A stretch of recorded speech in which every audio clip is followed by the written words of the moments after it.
Hello everybody and welcome back to my channel. This is my 1978 C3 Corvette L82 4-speed.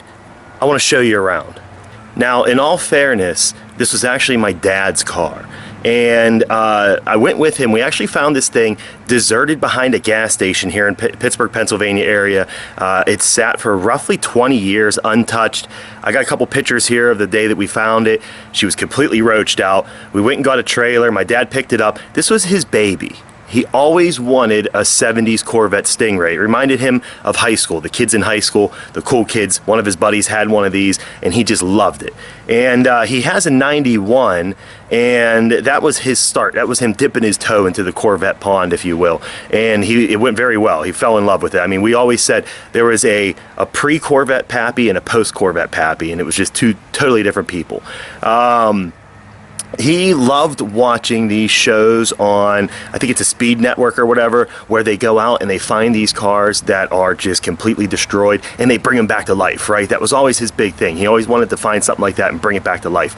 And these C3 Corvettes are actually kind of creeping up in the value range. So I think a lot of the guys that had these in high school or seen these in high school are now hitting that retirement age and are looking for toys. So they were a little bit on the expensive side. So he picked this one up. I want to say he spent around $3 or $4 grand for it, and in its completely dilapidated condition. We had to tow it home, put it on a trailer. There was definitely no way we were going to drive it. It was filled with hornets' nests and cobwebs and just rotted hoses and shot tires, everything. It was very neglected. So this car became my dad's obsession. I mean, every day, every moment he could, he was working on this car. He set up like a makeshift shop at his office and was painting pieces and welding pieces and fixing things at work. He was doing it at the house. He was just non-stop ordering parts. The postman was at our house every single day, my parents' house, the FedEx guy, everything. I have an entire closet right now filled with pieces for this car, filled with them. He was ready to rock and roll on this thing. Unfortunately, earlier this year, my dad wasn't feeling too good, and he decided to go to the hospital. And they found out that he had stage 4 liver cancer, and it was pretty well set in at this point. He had put it off for a little longer than he should have. You know, he probably should have went in a little bit earlier, but he was having some pain in his back. And it turns out he had a tumor in his back that was so big that it cracked 2 of his vertebrae. It was pushing up against him. So he had another one in his head that was pushing on his optic nerve and causing double vision. And by the time they got in there, they tried. They tried to do a few other things. They tried to do a new treatment that had just come out for liver cancer, and that didn't work. His body didn't take it. And very quickly, he went downhill fast. And unfortunately, we lost my dad at the end of August. So I am now taking over this project. All right, that's enough of me yapping. Let me get the dash cam set up in here, and then let's take it for a ride. There's still one more thing we have to do before we can take any Corvette for a ride. Ready.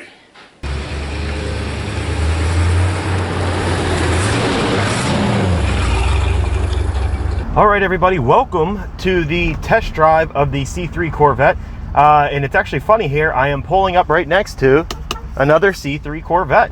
So I don't know if you'll be able to see him there in the background, but you may notice I no longer have my Corvette shirt on, and that is because I filmed the video yesterday and I went to edit it, and all of the audio was just screwed up. It was getting a lot of interference from the car. I don't know if it's because of the old car and the way that I have the cameras plugged in, but so I decided to refilm it, and this time I am using my little headset with the audio recorder on my phone, so hopefully you can hear me a little bit better. So I want to get into this car a little bit. I love driving this car. I don't know what it is about it. It's such a good car. It's just, you know, it's such a memory of iconic, just American muscle, you know. Now the sad part is a lot of you guys will know the earlier late 60s and early 70s Corvettes, they all had a lot more power. I mean, a lot more power. And then in the middle of the 70s, we hit the big fuel embargoes and all that stuff, and the emissions crunches, and they were trying to make everything as fuel efficient as possible.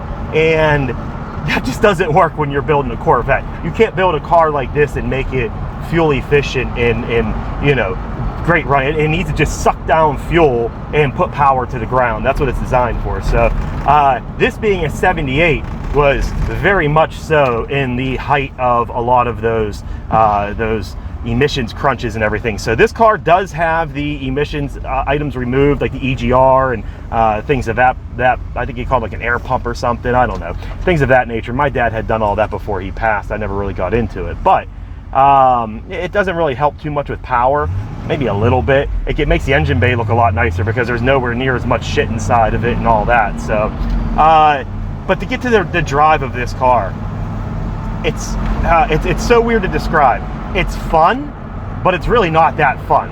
It's a lot of work to drive this car. It's a lot of it's a lot of clutch work. It's a very heavy clutch. It feels like I'm standing up on it every time I go to put the clutch in. It doesn't feel like, you know, when I get into my Honda afterwards, I feel like I'm gonna put my foot through the floorboard because I pushed the clutch down so hard, because I'm so used to having to stand up on this thing just to get it to go down. I mean, same goes for the gas pedal and everything. The brakes are heavy. Everything on this car is heavy. What I like most about driving it is, well, first of all, the looks. People love Corvettes, and especially these C3s are getting a lot of popularity right now. They're actually coming up very high in value.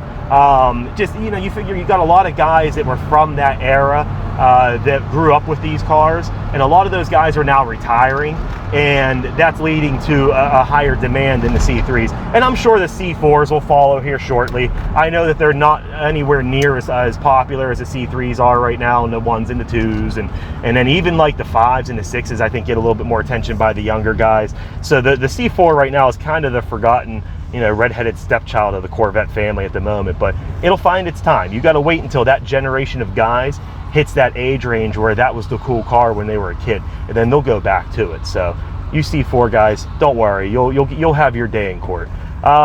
This car, being a 4-speed, just makes it so much more fun. You know, I see tons and tons of posts of these Corvettes online, and even just Corvettes in general. I worked at a GM dealer back in 10 and 11, and I can just say without a doubt, you don't see enough of these cars in a stick, and I get it.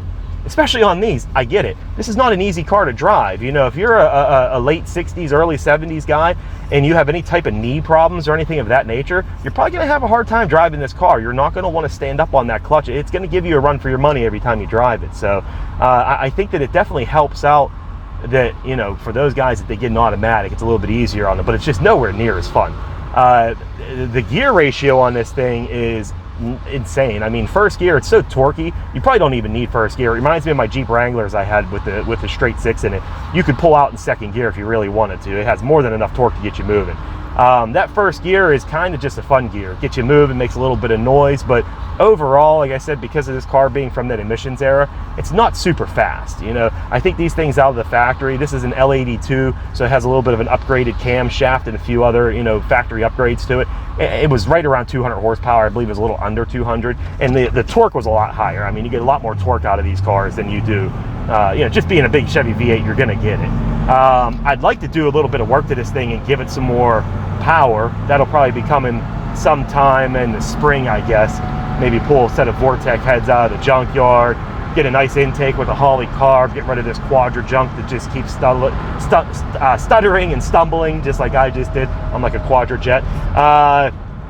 But that being said, it's still a blast to drive. Like, I just get it. You know, my dad has we have a 91, a C4, and we have the 78 here that I'm in, and the 78 is just, I get why you couldn't pry him out of this thing. I get why it was so hard to get him to not want to drive it, because it really is, it's a joy to drive. It's a lot of fun. I'll tell you a weird feeling to it is, and you other C3 guys will agree to this, it kind of feels like you're sitting on the rear tire. Like, it reminds me of the old drag strip cars. I remember seeing a drag car where the guy was actually sitting underneath the pumpkin of the rear differential, and I'm not far off from that. I mean, literally right behind me is the back tire. It is literally touching me. So it has a very unique feel to it when you're driving, because that front end is so long and you sit so far back in the vehicle that, especially when you kind of whip that ass end out a little bit and you maybe do a little bit of a burnout, you really feel like you're just at the end of the pendulum just swinging. It's like you're at the tip of the whip crack, you know? Overall, just, again, I keep saying it, and I know, and I hate to repeat myself over and over, but just what a joy to drive. It's clunky, it's loud, it's when you shift the gears, I mean, it's like ka-chunk, like you feel it pop into gear. It almost reminds me of being like a gated car, like a Lamborghini or something, where, you know, each gear is so exact of where it's at, and you kind of have to find them every time. You know, there's no, well, I'm guessing on this one, especially, these shifter bushings are probably pretty worn out. I'm going to guess the transmission bushing, or the training mount's pretty worn out. So there's a lot of play in the linkage. There's a lot of rattle or rumble whenever you're really getting up in the RPMs and that tranny's really moving. But it just kind of adds to the excitement of driving the car. It's kind of like I don't know, a wonder what's going to happen next type of a feel. So I definitely enjoy just being out and about and cruising in it. This is nowhere near a fast car. There are so many Corvettes that are so much faster than this car, way faster. That's not what this is all about. You know, I believe, me personally, I think that the C3 experience really is just a driver's experience. You really are going out and just enjoying the car and taking it for a cruise, and you're in control of it the whole time. Like, even while I'm shooting this video, I really have to pay attention because there's just so much going on, and I'm constantly, you know, I don't know, you just got to be ready for everything, because sometimes even when you're sitting at a red light and you go to put it back into gear, there's no real synchros on this thing. It's not sliding in the gear real easy. Sometimes when you put it in first gear, you got to give it a little coon, you got to shove it in there. But that being said, I also learned the other day that when you are going from that second to third shift, if you're not paying attention, like I said, you kind of have to find those gears sometimes. If you're trying, you can't shift it quick. This isn't like a little sports Honda or something like that where you can just bang through the gears and slam them into that next gear fast. You got to make sure, that's why I said it reminds me more like a gated. You have to make sure that you are going into the proper gear and doing the right thing, because this thing will let you go from a high RPM second ready to go into third. It will let you downshift into first. It is a little bit dangerous on that side. So I learned that. I didn't fully dump it. It started to catch and I hurried up and clutched it and got out of it. But that's definitely something that could cause you an issue if you were really trying to race it and you were really going hard on it. I was just, you know, goofing around and giving it a little bit of gas. So the sound out of this car is still, it's very respectable. I mean, it's got a good rumble to it. I think that L82 cam just adds a little bit of lope to it, so it just gets that little bit of a brup sound to it, and it's a cool vibe. I enjoy firing it up and hearing it roar. We're going to open that up definitely some more here in the spring with some true doles all the way back with some headers off the block. And like I said, I think my overall plan is a nice Holly carb intake, some Vortec heads, maybe do a little bit more of aggressive of a street cam just to give it that little bit more power. Open up those headers and put some header back exhaust on it, dole pipes all the way, and just get this baby just flowing and breathing a little bit better. I think that's what it misses the most, is it just doesn't, it's so restricted because of that era. Now this car is relatively all original. There's not much that has been done to it, and the interior is going to get an overhaul here over the winter. That's going to be my big winter project. I already have most of the pieces for it in the garage, but overall it's a stock car. I mean, there's really nothing really done to it. These wheels that are on it with the beauty rings are not the original wheels that came on the car. With the 78, it would have been the aluminum rally wheels. I do have a set of those at home. I'm debating whether or not I want to put them on because I kind of like the beauty rings in the center cap. So, all right, we're going to let this car in front of us get out a little bit, and then we're going to give it some gas here and just kind of get an idea of how she feels. Ready? I still love that growl. I hope that comes through on the audio side of it, because it really is it's a fun sound, man. I mean, it's a Corvette. You know, you're not losing anything. You're still getting all that joy of driving a Corvette. The only thing that I do worry about with this car, and just a little bit, it's not anything super major, but I'm always a little cautious of taking it too far. And I don't even mean like, you know, hours road trips. I'm talking, you know, half an hour, 45 minutes from the house. I get a little weary of, you know, if something's going to happen. Is it going to break down? Is it going to stop running? Am I going to blow a coolant hose or a rad hose? Am I going to overheat? I don't know. It's just always something that clicks in my head, just because with these old cars, you never know. This is not the type of car that, if you're not mechanically inclined and you're not the type of guy that knows how to fix things on your own, this is not the type of car to buy, because you are going to run into some issues along the line of needing to repair certain things, and it's just going to help you if you know how to do it yourself. on the plus side of that, it's a very easy car to work on. You know, these older cars and the way that they were built, they're made to be worked on. This is not one of those cars where the engine is tucked up into the dashboard, and you know, you can access everything on this engine from the engine compartment relatively easily. Maybe you got to remove the hood to get to some stuff, but you can still get in there fine to do whatever type of work you need to do on it. But like I said, I would highly suggest that anybody that buys one of these cars is at least a little bit of a mechanic, at least able to do, you know, some basic maintenance on your own, because I promise you it's going to need it at some point, and it does get expensive if you have to keep taking it to some sort of a specialist to work on. So it's just such a joy to just take this car for a cruise, even just to take it on a nice little back road like this on a nice beautiful fall day, and all these trees are changing colors and dropping their leaves, and just to be able to jump in here and just take it for a spin and just enjoy the classic side of this vehicle is great. I will say this Quadrajet carb on here definitely needs some work. That's why I want to replace it. I have a little bit of a stumble when I'm just trying to cruise along like this, and I'm going between the, I think there's two different jets in there, or however they work, where, you know, there's more of like an idle circuit and more of a running circuit, and in between that, when you're trying to give it that extra gas to get moving, or just cruise nice and slow like this, it will have some issues where it'll stumble and it will stutter, especially when you go from just cruising to hammering it. It has a lot of a hesitation, just for a split second, just like a cough, and then she takes off and she keeps running. If anybody knows if that's something normal that I can just adjust temporarily until I get around to replacing these parts, let me know down in the comment section below. Well, everybody, that's about all I have to say today about the C3. I really do love this car. I'm going to be doing a lot of work to this. I'm going to be finishing my dad's legacy on this vehicle and getting everything put back to normal, and really just getting it to be a good running all-around car.